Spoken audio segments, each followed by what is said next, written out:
Merci Pierre-Olivier. Je vais introduire notre premier intervenant, c'est Frédéric Ancio, qui est maître de conférence à l'Université des Antilles et directeur adjoint du Centre de recherche et de ressources en éducation et formation. Il s'intéresse notamment aux alternances en contexte multilingue en outre-mer français. Il est l'auteur ou le co-auteur de plusieurs ouvrages sur ces thématiques. Il dirige plusieurs thèses sur les questions des élèves allophones, le FLE, le FLI. Et plus récemment, il travaille sur la question du handicap. Son intervention va porter sur ce dernier champ d'études avec une communication intitulée « L'inclusion scolaire des élèves en situation de handicap et allophones en Guadeloupe. Quels freins et quels leviers ?» Voilà, on démarre peut-être un petit peu tôt, mais Fred, si tu veux partager ton écran, tu auras 20 minutes de présentation avec 10 minutes d'échange. Mais comment... Oui. Nickel, on voit l'écran. D'accord. Je te laisse... C'est bon? Eh ben, merci à tous les deux, Pierre-Olivier et Kate, pour l'organisation de cette journée et pour cette invitation. Alors, donc, comme le disait Kate, je m'intéresse davantage à l'inclusion des langues dans les interactions didactiques aux Antilles et en Guyane française. Et depuis 2 ans, cette idée d'inclusion des personnes en situation de handicap est venue à moi par le biais d'une association qui s'appelle Solidarité Guadeloupéenne en Mouvement, qui voulait étudier les freins et les leviers à l'inclusion scolaire en Guadeloupe, et plus particulièrement l'inclusion des élèves en situation de handicap en milieu ordinaire. Donc, ils sont venus nous voir et le CREF, avec 4 chercheurs, on a décidé de monter un programme de recherche qui s'intitule « Favoriser l'inclusion scolaire des jeunes d'IME, enjeux de formation, de professionnalisation, de recherche en éducation ». Donc, on est 2 organismes à coordonner ce programme, donc le CREF et l'association. Nous avons sollicité plusieurs partenaires comme l'ALEFPA Caraïbes, qui nous a permis, grâce à des IME, et vous allez voir des unités d'enseignement externalisées. Je reviendrai un petit peu là-dessus. Donc, ils nous ont permis d'avoir un terrain d'études. L'ARS de Guadeloupe, qui a un volet en lien avec l'inclusion scolaire, qui nous a aidés financièrement, donc qui finance ce projet de recherche. Le rectorat de l'Académie de la Guadeloupe, bien sûr, puisque nous rentrons dans les établissements et nous sommes donc en partenariat avec l'INE AESH, pardon, et un certain nombre de conseillers pédagogiques aussi en lien avec l'inclusion scolaire. L'INSP de Guadeloupe, qui nous offre ses locaux pour l'organisation de réunions de tables rondes, comme on a pu le faire dans la fabrique des PEP, là, il y a un mois. Et un nouveau partenaire, là, l'IME Espoir de Pointe-à-Pitre, qui vient s'ajouter un petit peu pour augmenter notre terrain d'études. Alors, cette étude, elle doit normalement durer sur 3 ans, donc 2019-2022. Bon, on n'a pas commencé véritablement au bon moment. On a été vraiment très embêtés avec les histoires de Covid, bien sûr, avec les fermetures d'écoles et puis la possibilité de rentrer dans les classes. Mais bon, donc le contexte de l'étude, il a été un petit peu introduit par Pierre-Olivier. Là, je donne quelques éléments en termes d'inégalité en lien avec le handicap en Outre-mer. Donc, je vous renvoie à un numéro de la revue à page qui est paru en 2009 sur le handicap. Les Outre-mer, alors plus particulièrement la Guadeloupe, manque de structure. Il y a une situation socio-économique en Guadeloupe qui est très précaire. Autrement dit, le salaire moyen, les familles qui ont des enfants en situation de handicap et qui n'ont pas forcément les moyens de payer des transports, les aides sont compliquées, enfin bon, voilà. Concernant les personnes en situation de handicap qui sortent sans diplôme, alors j'ai mis un chiffre moyen en Outre-mer et c'est pratiquement moitié moins en France hexagonale. Ensuite, bon, on est aussi dans un contexte de chômage très important.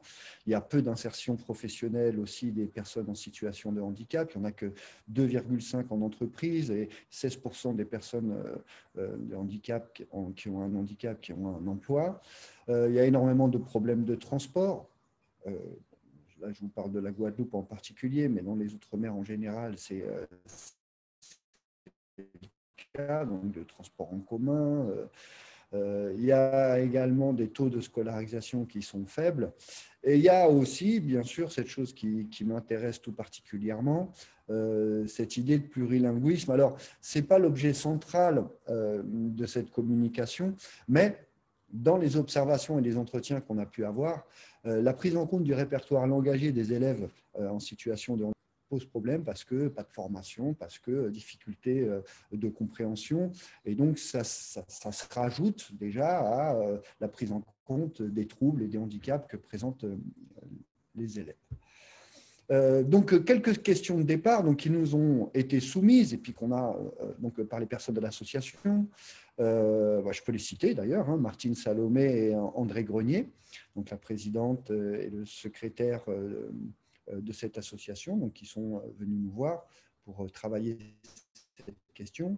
Et je peux citer aussi les chercheurs du CREF, donc Antoine Delcroix, Elisabeth Essaïeva et Olivier Serge-Cando, qui participent avec moi à ce projet. Donc les questions qu'on a posées, c'est premièrement, quelles sont les représentations de l'inclusion chez les différents acteurs? Bon, les différents acteurs, j'entends par là bien sûr les élèves, les parents, les profs, les personnels de direction, les personnels administratifs, un petit peu toutes les personnes de la communauté éducative.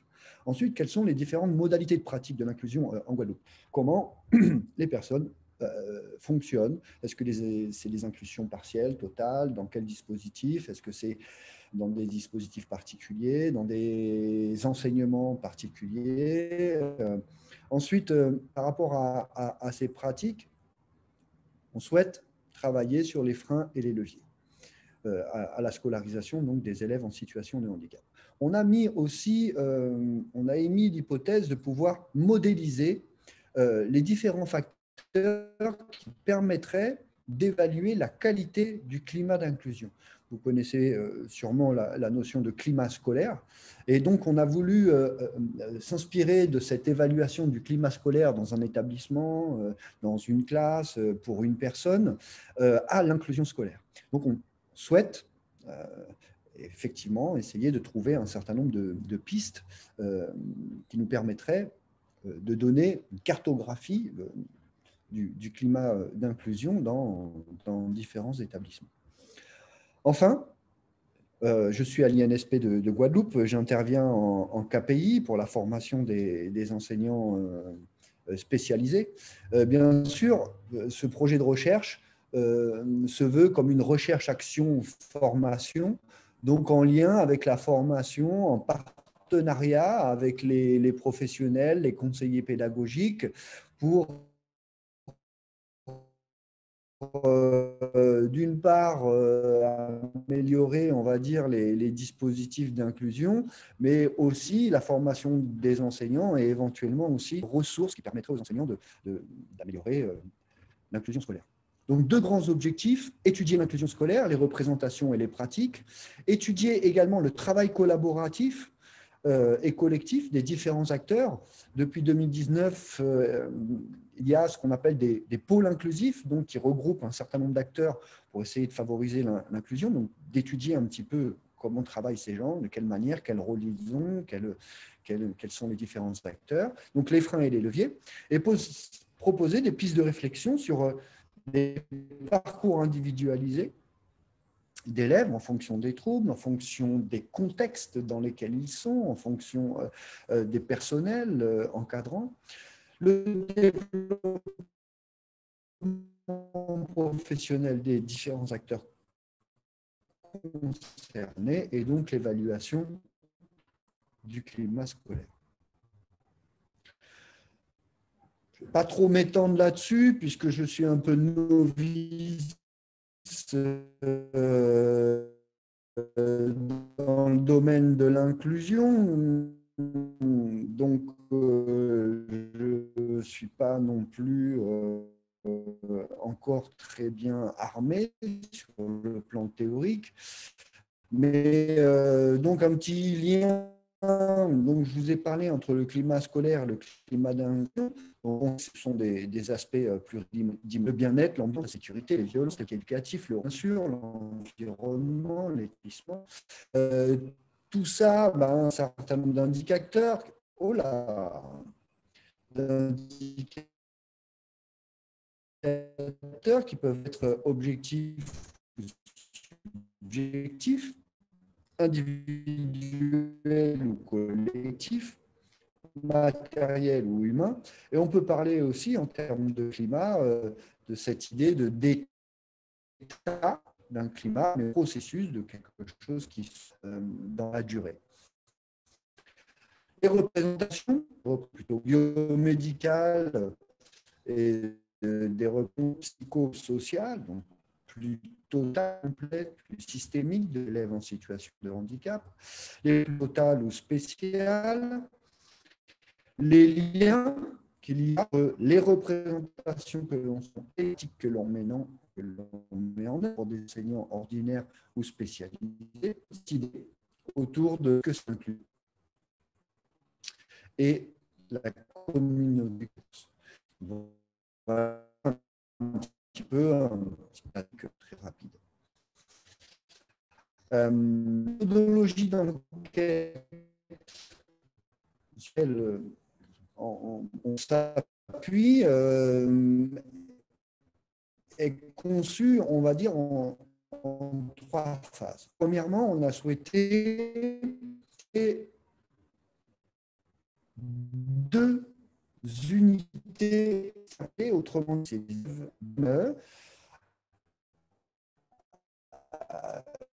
qui sont inclus dans une classe d'établissement scolaire.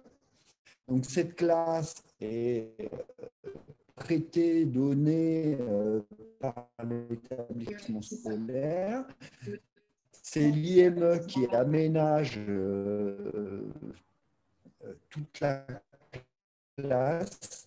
Et donc, c'est un enseignant de l'IME, des élèves de l'IME qui sont dans un établissement scolaire. Donc, on a souhaité travailler dans un premier temps sur 2 classes pour analyser ça de manière un peu spécifique. Donc, l'observation, plusieurs observations, plusieurs visites, et des entretiens avec les 2 enseignants. Dans un deuxième temps, on a souhaité donc augmenter cet échantillon. Donc, grâce à ces premières observations, on a construit des grilles, d'observation, mais aussi des guides d'entretien pour augmenter le panel de classes, d'élèves et des différents acteurs, donc les parents, les éducateurs, les enseignants. Il y a quelqu'un qui a son micro d'ouvert. Ensuite, une troisième phase qui serait une phase où, grâce à ces premières observations d'études de cas et ces observations un peu plus larges, et puis est-ce que tu peux couper ta caméra, Fred, parce que le son... Oui, c'est moi. Je demande si tu peux couper. On a souhaité élaborer un questionnaire qui serait à viser pour essayer d'augmenter un petit peu les réponses, puis d'avoir quelque chose d'un peu plus fourni. Et ensuite, reculer sur l'espace de formation pour faire un retour sur nos résultats et pour expérimenter avec les enseignants aussi bien des ressources, des pistes de dispositifs que l'évaluation du climat scolaire, d'inclusion, et pour pouvoir essayer de repérer les points qui.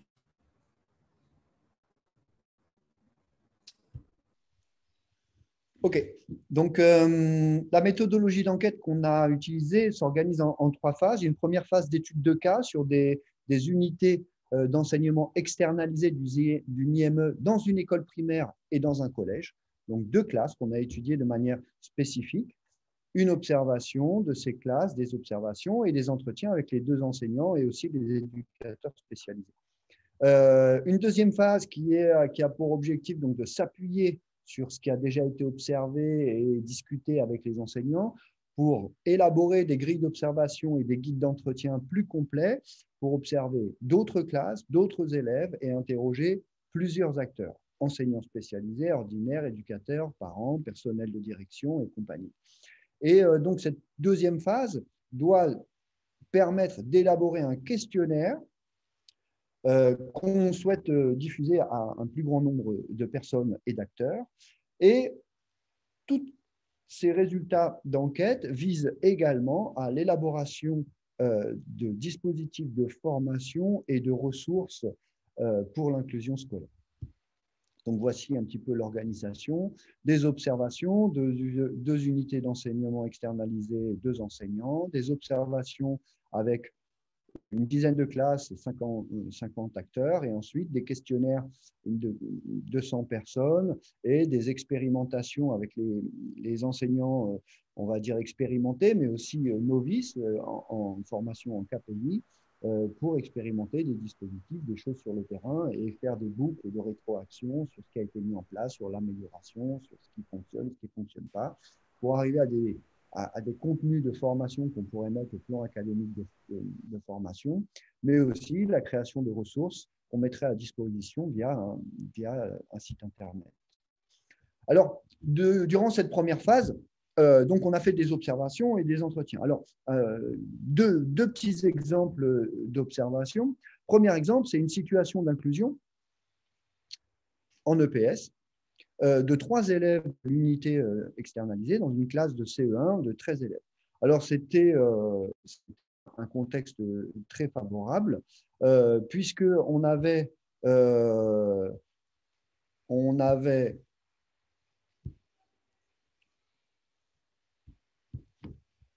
un enseignant spécialisé, une éducatrice spécialisée de l'UE,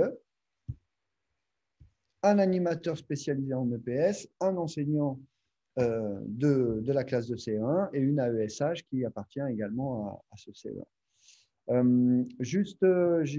Est-ce que vous m'entendez toujours? Oui, très bien. Oui, oui, ouais, très bien. Ok, impeccable. C'était juste pour savoir si je trompais tout seul ou pas. Et donc, dans l'unité externalisée, il n'y avait que 3 élèves, donc 3 garçons, un élève qui a des troubles autistiques et qui ne parle pas, et 2 élèves qui avaient des problèmes cognitifs, mais qui pouvaient s'exprimer facilement. Enfin, facilement, qui pouvaient s'exprimer.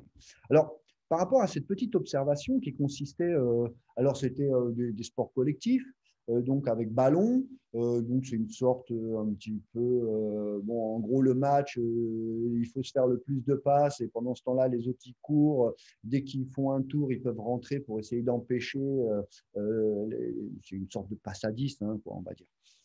Donc, durant cette phase où il y a eu un échauffement, une phase d'exercice et puis une phase de match, on peut dire que ces 3 élèves, on a observé une intégration, on va dire, correcte, réussie dans l'ensemble. Il y a un bon accueil du groupe classe, des élèves, des 13 élèves de CE1.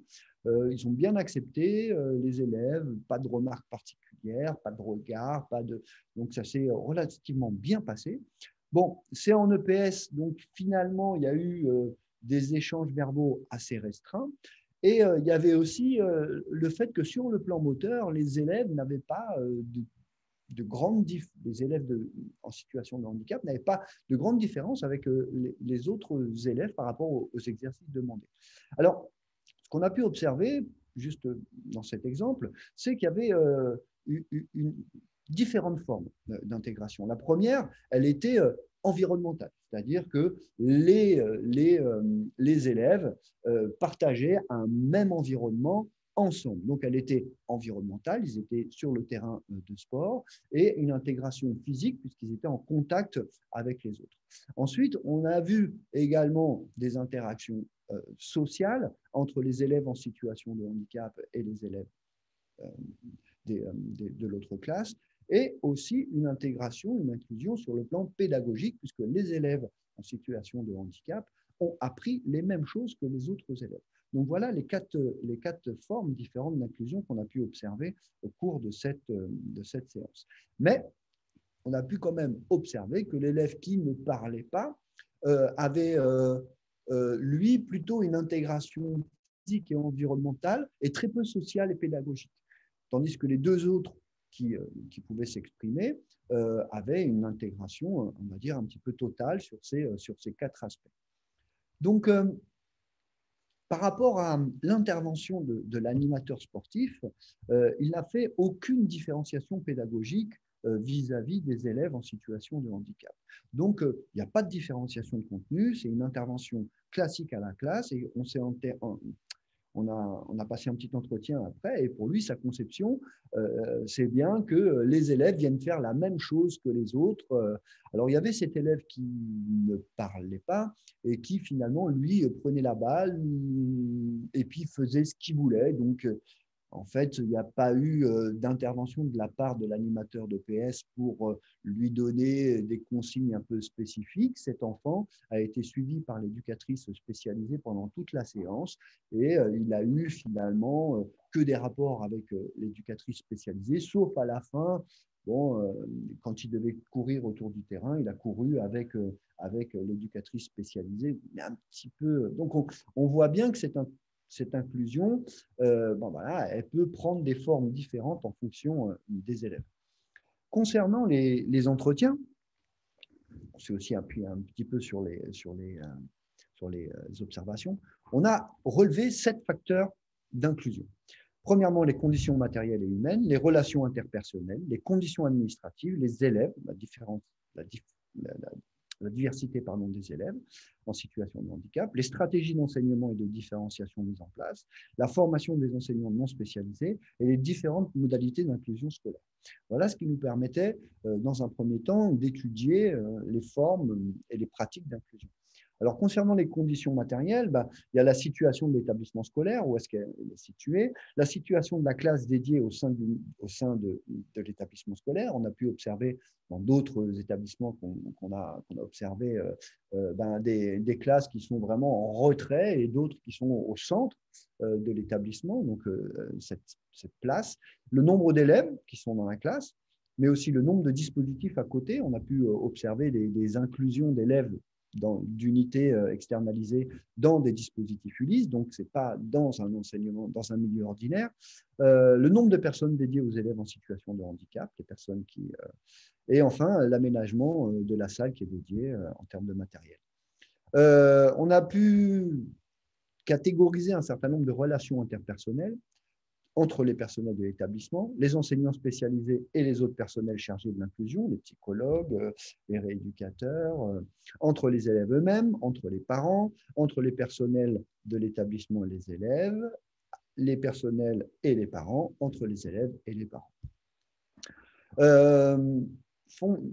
Un autre facteur, c'est les conditions administratives, c'est-à-dire que toute l'inclusion nécessite un certain nombre de conventions, une organisation, une répartition des rôles, des tâches, mais aussi des systèmes de pilotage. On a vu que ces choses-là n'étaient pas forcément toujours bien menées, bien organisées, c'était un petit peu compliqué. Concernant les élèves en situation de handicap, l'inclusion n'est pas toujours possible. Je prends l'exemple de cette famille qui avait une fille qui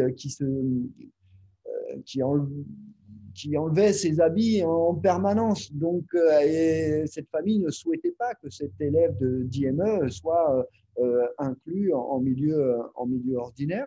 Donc, il y a aussi des répertoires langagiers qui sont différents en termes de diversité d'élèves, des stratégies d'enseignement et de différenciation qui sont très différentes en fonction des enseignants, diversification, coopération, des rituels, des pédagogies, les langues utilisées, et enfin, les formations des enseignants non spécialisés qui revient énormément. Il y a un manque de formation, ils ne se sentent pas compétents et puis ils ont peu de soutien de leur direction, on va dire. Donc, concernant les modalités d'inclusion, on a pu observer qu'il y avait des pratiques d'inclusion individuelles et collectives. Dans une classe ordinaire, on a des dispositifs spécialisés. Il y avait aussi une inclusion lors de journées, de manifestations organisées par l'école, comme des sorties, des crosses. Et puis, il y avait aussi toutes ces formes d'inclusion qui se font en dehors des moments pédagogiques, c'est-à-dire les récréations, la restauration scolaire et les fêtes d'école. Et donc, à travers ça, on a relevé... On essaye de modéliser un petit peu cette forme d'inclusion, avec des inclusions plus pédagogiques, avec but d'apprentissage, et plus sociales, donc en relation avec les autres élèves, et également des inclusions plus individuelles ou collectives. Ce qui nous amène à, on va dire, cet axe, ce schéma, donc pédagogique, social, individuel, collectif, avec 4 situations différentes. La situation A, où donc on est individuel pédagogique, c'est un élève dans une classe ordinaire. Situation B, c'est pédagogique et collectif, donc plusieurs élèves dans une classe ordinaire. Situation C, un élève dans un groupe dit normal, par exemple pendant une récréation. Et une situation D, où c'est plusieurs élèves dans un événement, une sortie, un projet d'école. Donc, on a essayé de travailler pour ces 4 situations, les freins et les leviers. Donc, tout ça, c'est ressorti des entretiens et des observations. Alors, concernant l'inclusion individuelle et pédagogique, les freins, c'est les manques de relations entre les enseignants spécialisés et ordinaires, le manque des formations ordinaires, des enseignants ordinaires, et aussi parfois les élèves des classes ordinaires qui ont un certain nombre de préjugés, mais aussi de comportements vis-à-vis de ces élèves. Les leviers, c'est la coopération et le dialogue. C'est essayer de reconnaître l'enseignant spécialisé comme une personne ressource. Alors, c'est très compliqué, la collaboration entre les enseignants spécialisés, et donc on pense que ça, c'est vraiment quelque chose qu'il faut travailler. Pour les situations B, collectives et pédagogiques, donc plusieurs élèves dans un milieu ordinaire, il y a des problèmes d'infrastructure, d'aménagement d'emploi du temps.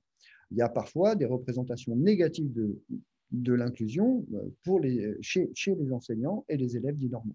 Les leviers, c'est une information des enseignants, des actions de sensibilisation des élèves normaux au handicap, et aussi une organisation spatio-temporelle et matérielle efficace. Les situations C, les inclusions individuelles et sociales. Donc, les freins, c'est les remarques désobligeantes de la part des élèves envers les élèves, l'exclusion finalement. Les leviers, c'est la mise en place d'activités en groupe avec un adulte, désignation d'élèves chargés de s'occuper des élèves en situation de handicap. On a vu dans plusieurs écoles que c'était intéressant, finalement, ce tutorat qui pouvait être mis en place entre un élève en situation de handicap et un élève dit ordinaire dans une classe dite normale. Enfin, situation D, inclusion collective et sociale. Les freins, c'est il n'y a pas de projet ou d'événement au sein de l'établissement, ni même à l'extérieur. Il y a un manque de coopération et de diffusion des informations. Les leviers, c'est donc la participation des enseignants et de l'élève, des élèves des unités externalisées à certains projets, de solliciter l'enseignant spécialisé de la part des autres enseignants pour participer à des événements. Donc, derrière ça, il y aurait une volonté commune, une adhésion collective autour de l'inclusion, et donc de changer les mentalités et le regard sur l'inclusion.